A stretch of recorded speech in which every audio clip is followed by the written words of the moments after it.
ang grupong tinatawag nila na sila po ay orihinal na mga loyalista dahil noon pa man sa panahon ni Marcos Sr. sila po ay sumuporta na. Ang grupong ito, mga kababayan po natin, ay binubuo ng iba't ibang sektor. May galing sa mga trabahante, negosyante, pulis, kasundaluhan at mga ordinaryong manggagawa na tinawag nila na sila po ay totoong loyal sa kay Marcos Sr. At noon, sila ay loyal din po sa mga Marcos. Ibig sabihin, kahit sino po sa pamilya Marcos ang tumatakbo sa politika, ay kanilang sinuportahan. Lalong-lalo na yung laban ni Marcos Jr. na inakala nila, ito po ay tunay na talagang magbibigay ng kaginhawaan at magandang implementasyon ng mga roles sa gobyerno. Ngunit, mga kababayan po natin, sabi nga nila, nabigo sila at sila ay kasama po sa mga nabudol. Ngayon, ay nagdeklara na po sila ng kanilang withdrawal of support. So, nagpapakita na hindi lang po yung mga grupo noon ng mga kasundaluhan, yung mga retirado, na nagdeklara ng kanilang withdrawal of support kay Marcos Jr. na noon ay pinangunahan ni Cafdado. Ngayon naman po, itong mga original na mga Marcos loyalists ay nag-withdraw na rin. Anong ibig sabihin nito, mga kababayan po natin? Nagising na po ba ang mga loyalista na nagtatanga-tangahan at nagsusuporta sa kay Marcos Jr. pagkatapos nitong 3 taon na kanyang panunungkulan? Patunay po ba ito, mga kababayan po natin, no, na talagang nagising itong mga loyalista dahil doon sa pinakitang suporta ng pulis, kasundaluhan o OFW, no, sa mga Duterte na nagpapatunay na mga Duterte lang ang talagang may concern at may talagang inuuna yung kapakanan ng mamayan at hindi po nila nakikita dito po sa pamumuno ni Marcos Jr. Sige, panoorin natin ang balitang ito, mga kababayan. Sa pamilyang Marcos pero ngayon ay lantaran ng tumalikod, formal ng binawi ng grupong The Original 1980s Marcos Loyalists ang kanilang suporta kay Pangulong Marcos Jr. Sawa na raw sila sa anilay pamumulitika, pangigipit at kapalpakan ng kasalukuyang administrasyon. Narito ang balita ni Sheena Torno. Hindi na napigilan ng The Original 1980s Marcos Loyalist ang magsalita kaugnay ng kasalukuyang sitwasyon sa bansa sa ilalim ng Administrasyong Marcos Jr. Hindi na raw kasi makatao ang gobyerno ngayon. Sobra-sobra na ang panggigipit at pamumulitika ng administrasyon, lalo na sa mga taong nagpapahayag lang ng kanilang saloobin laban sa pamahalaan. Dismayado ang grupo dahil hindi ito ang inaasahan nilang pamamahala. Malayong-malayo nga kung ikukumpara sa naging pamumuno noon ni Marcos Sr. Grabe, ano, mga kababayan, no? Masakit ito at sana ganun din po yung mararamdaman, no, nitong mga nagsasabing sila po ay loyalista.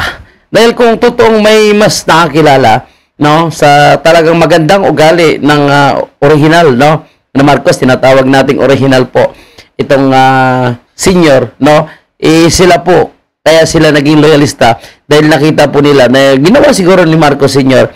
ay para po, no, ay mapaganda ang buhay ng mga Pilipino, no, kung sa anumang kadahilanan kung bakit nagdeklara siyang martial law, no. At syempre, yan po is siguro takot sila, ayaw nila matanggal sa pwesto, kaya nagdeklara siya ng martial law. Pero itong mga loyalistang ito, nagpapatunay lang na kahit nagkaroon ng mga martial law, nagkaroon ng karahasan, sila ay naging loyalista pa rin. Dahil nakita nila, no, na inuna pa rin yung kapakanan ng ating bansa ng Marcos Sr. Pero dito kay Marcos Jr., wala talaga, no. Inuuna lang po yung kanilang pamimersonal, inuuna lang po, no, yung mga taong mga dikit sa kanila at itong mga politiko, no, na tumutulong sa kanya para mananatili sa pwesto ngayon. Pero yung mga taong nagpapanalo sa kanila noon, sa kanya noon, no, ay tuluyan niya na pong na-abandona. At the same time, tingnan nyo anong ginawa kay Tatay Digong, di ba? Pinakulong pa po. So yung mga taong ito, yung pagdeklara po nila na withdrawal of support kay Marcos Jr., alam nyo, marami po yung magbabago ang kanilang mga isip dito. At marirealize nila na kailangan na talaga nilang manindigan sa tama. At baka kailangan na nilang mag-withdraw ng suporta din kay Marcos Jr. Kami po ay mga nagising sa katotohanan na walang patutunguhan ng ating bansa sa mga incompetent leader.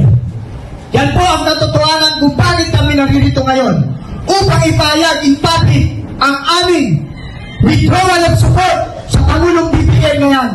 Anila, Inakala nila na ang pagbabalik ng suporta sa pamilyang Marcos, lalo na kay Pangulong Bongbong, ang magiging susi sa pagtubos at pagbangon ng nadungisang pangalan, pero tila isa itong malaking pagkakamali. Ngunit kabaliktaran pala ang nangyari sa pamumuno ng nakababatang Marcos. Lumalalang kagutuman, kahirapan, kakulangan sa edukasyon, mga pangakong hindi matupad-tupad, mataas na presyo, pagiging budol, in short, ng bilihin at ang umano'y talamak na korupsyon. Bigo rin daw to pa rin ni Marcos Jr. ang sinasabing tunay na pagbabago at tunay na pagkakaisa para sana sa kauunlad ng bansa. Pakiusap ko po sa inyo, maawa naman po kayo sa bansang Pilipinas. Mayaman sana tayo, subalit tayo sa pangunguragot ng iilan-ilang politiko dyan. Nagdurusa ang ating bansa at pabulusok papapa. Malaking kaibahan nga raw talaga ang pamumuno ngayon ni Marcos Jr. kung ikukumpara kay dating Pangulong Rodrigo Duterte na ngayon nasa International Criminal Court o ICC sa The Hague, Netherlands matapos ipagkanulo ng Grabe, hindi tayo mga move on dito sa ginawa ni Torre, no? Tapos ang kapal ng mukha, tingnan nyo ha. Ginawa pa nilang PNP chief ngayon. Grabe. administrasyon sa Banyaga. Unang-una po sa ating tinatawag na security. Ibang-iba po ng panahon ng Pangulong Duterte, makakalakad po kayo, maginhawa ang loob ninyo sa mga anak ninyo, na kahit umuwi ng gabi, alam niyo po, panatag kayo, safety ang anak ninyo. Tama yan. Yung infrastructure, yung pong ginagawa ng Pangulong Duterte noong kanyang panahon na yung nga pong pag-build. Ang nooy pangako ni Marcos Jr. na ipagpapatuloy ang mga nagawa ng dating administrasyon ay hindi naman makita sa kasulukuyang pamumuno. Kung hahayaan daw na manatili sa posisyon si Marcos Jr. ay puro problema lamang ang idudulot nito sa bansa at sa mamamayang Pilipino. Hindi biro problema na po. Sabi nga, kahit saka lumabas dito ngayon, ang gulo na ng Pilipinas. Binaulo tayo sa pasisinungaling, binuhay tayo sa panlilinlang at panloloko. Bakal at bulok ang gobyerno nito sa ngayon. Naniniwala ang dating mga taga-suporta ni Marcos Jr. na kung hindi sila titindig sa tama at magsasalita ng katotohanan, ay lalo lamang magiging kaawa-awa ang Pilipinas. Kaya solid Duterte na lamang sila. Na walang pupuntahan ang ating gobyerno ngayon. Administration na ito, wala akong nakita na magandang pupuntahan ng bansang Pilipinas. Sinusuportan ko ang Pangulong Duterte dahil nakita ko ang kanyang katotohanan, ang kanyang puso para sa bayang Pilipinas. Iyon, tama po yan mga kababayan po natin. Ang sinasabi po, no, ng mga loyalista or yung mga dating loyalista, ex-loyalist na sila ngayon. Yung mga tao sinasabi ng mga dating loyalista, no, na hindi nila nakikita, kagaya natin, hindi natin nakikita, no, yung mga proyekto na pinagmamayabang ni Marcos Jr. sa kanyang mga zona, no, sa kanyang mga pangako bago po siya nakaupo sa pwesto.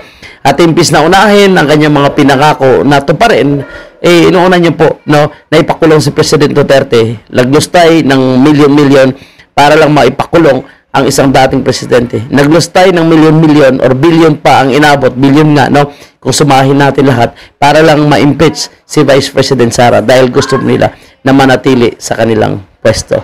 Ngayon, itong paninindigan po ng mga the original 1980s Marcos loyalist na pagbawi ng suporta kay Marcos Jr. ay napakalaking tulong po para ma-realize din ng ating mga kababayan na kailangan na po nilang magsalita, kailangan na po nilang manindigan, mag-ingay, particularly po sa mga isyo na nangyayari ngayon sa ating bansa. Nandyan pa rin ang walang karesolbahan, no, na isyo ng PhilHealth, sa isyo ng bicameral report. Hindi nagkaroon ng investigation sa 5,500 flood control na milyon-milyon po or billion pa ang ginagastos sa PI, no, sa People's Initiative na hanggang ngayon nakatingka lang po yan na posibleng gawin pa rin po nila, no, at marami pang kapalpakan na ginawa itong si Marcos Jr.